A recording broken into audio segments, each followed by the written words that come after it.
Last summer around 3:17 p.m., my place felt like a toaster oven. You know that moment when the air inside is somehow hotter than the air outside? The couch is sticking to your back, and you're staring at the thermostat like it personally betrayed you.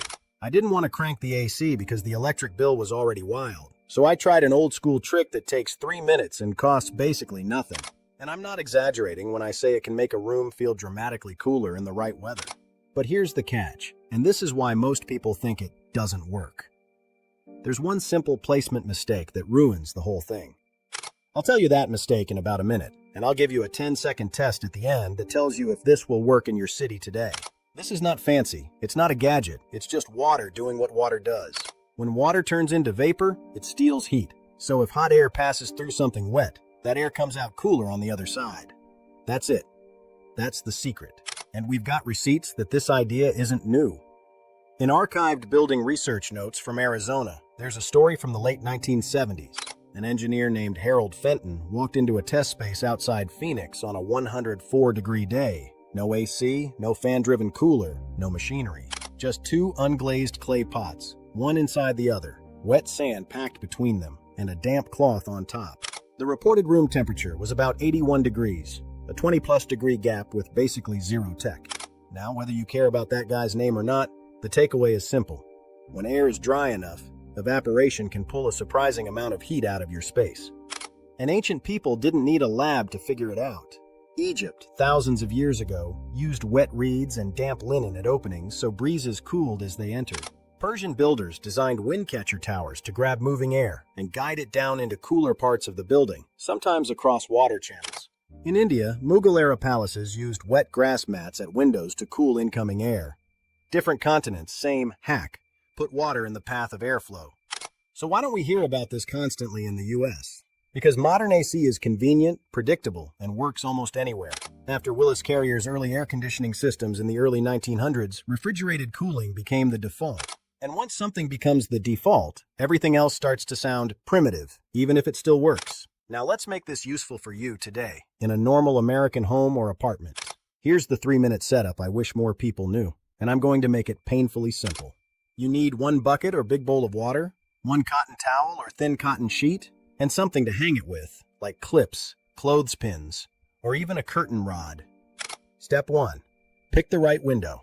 If you can, choose a window that's in the shade.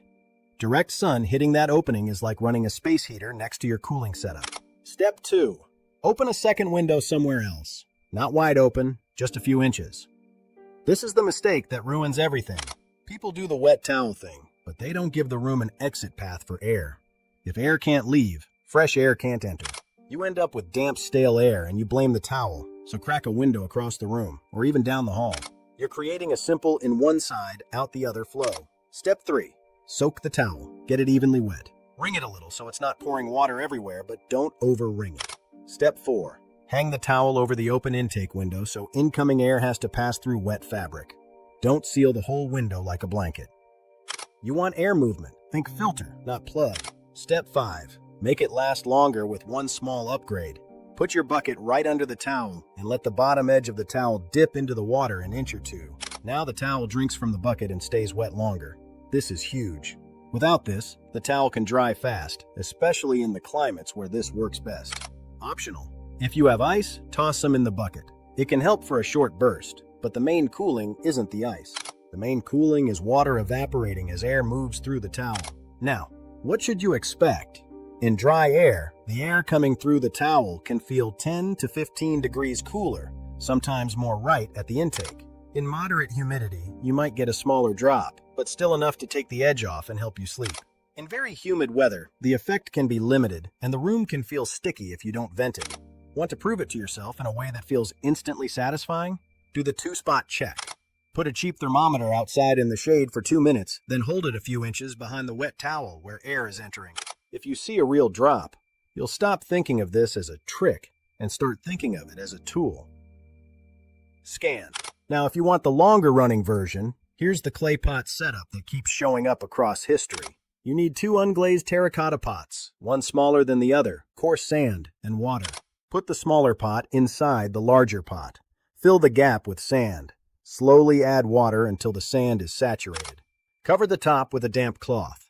As water moves through the outer pot and evaporates from the surface, it pulls heat with it.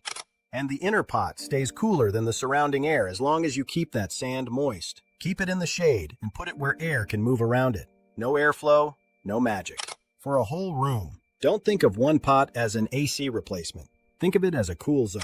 Put it near your bed, near your desk, or near the airflow path you created with your windows.